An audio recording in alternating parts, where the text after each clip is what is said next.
Ìpínlẹ̀ Ọ̀ṣun ti gbaná jẹ láàrin ọmọ ẹgbẹ́ APC àti PDP o. Èyí ṣẹlẹ̀ lẹ́yìn tí ẹlẹ́jọ́ dá APC láre pé kí ó gba àwọn alága tí wọ́n dìbò yàn láyé ìjọba Oyètọ́lá pé kí wọ́n lọ padà sí ẹnu iṣẹ́ wọn ní olú ilé ìjọba kọ̀ọ̀kan.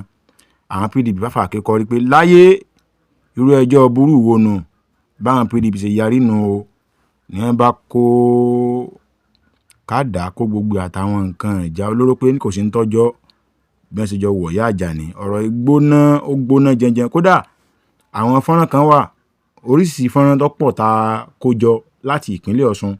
Ẹ wá nǹkan fìdílé, ẹ farabalẹ̀ kẹ́ wá wo àwọn fídíò oríṣiríṣi tá a kó jọ yìí. Oríṣi àwọn ìròyìn la tún lè gbé jáde tó yẹ pé kò bá orí atẹ́gùn mu. Ẹ wá nǹkan fìdílé wá máa wo àwọn nǹkan wọ̀nyí.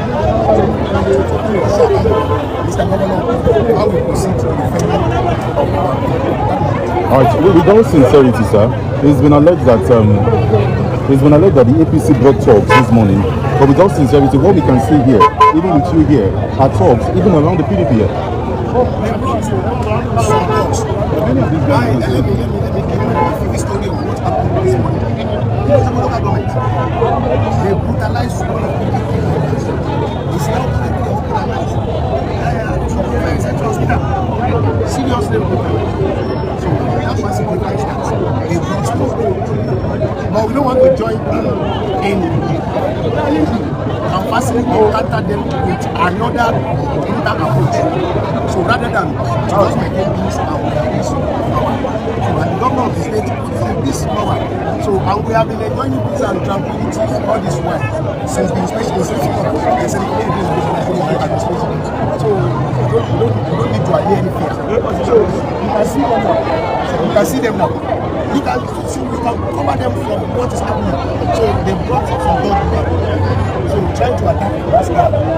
So that is their plan. More than this now. But we are out of the situation. We are going to conduct our election, the state election next week Saturday. So if they believe they are in control of the masses, they should come out on Saturday and join us here. So, about Sunday, do you know? I don't pay you for that. What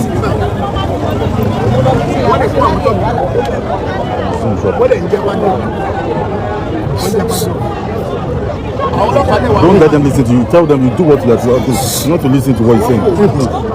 But to the glory of God. Makes sense. You have to show me. I'm not trying. I'm not trying. I'm not trying. Can't really fall.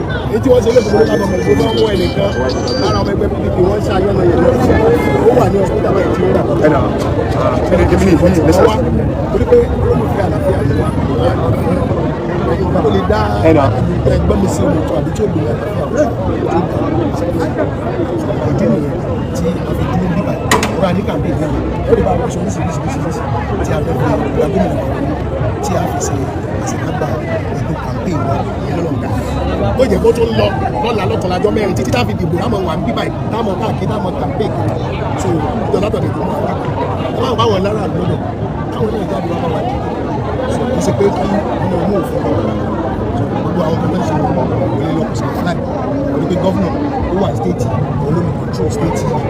Sì ti dìbò gómìnà ní gómìnà sì nígbà dìbò mí wọ́n wá bá wa ń dọ̀gbò ní wọ́n máa fi fara mi tó fi sọ́kàn fún ìgbàgbọ́ láàrin ìjọba.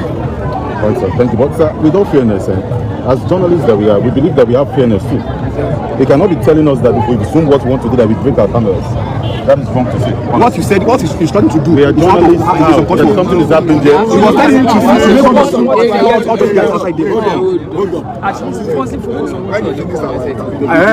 on. You are free. That's the meaning of interview.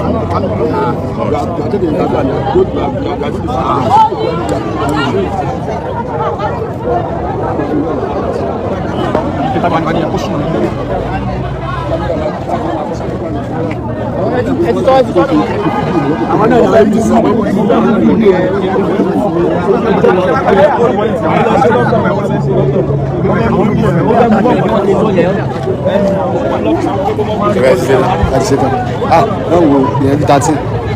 On va comment de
táàkì kan lára wa nídàjí àbí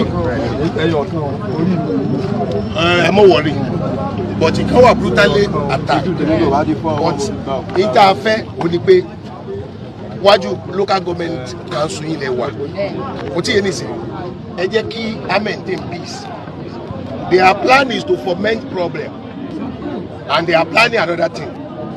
They are planning against the forthcoming election, which is coming up on Saturday. And by the special grace of God, the election is going to hold. And all our local government chairmen and councillors will be returned. So we are not saying they should not participate in the election. Let them come out and participate, and they will record their own figure. We record our own figure. We are in control of the masses in Osun State. So by figure, we are far above them. So no problem.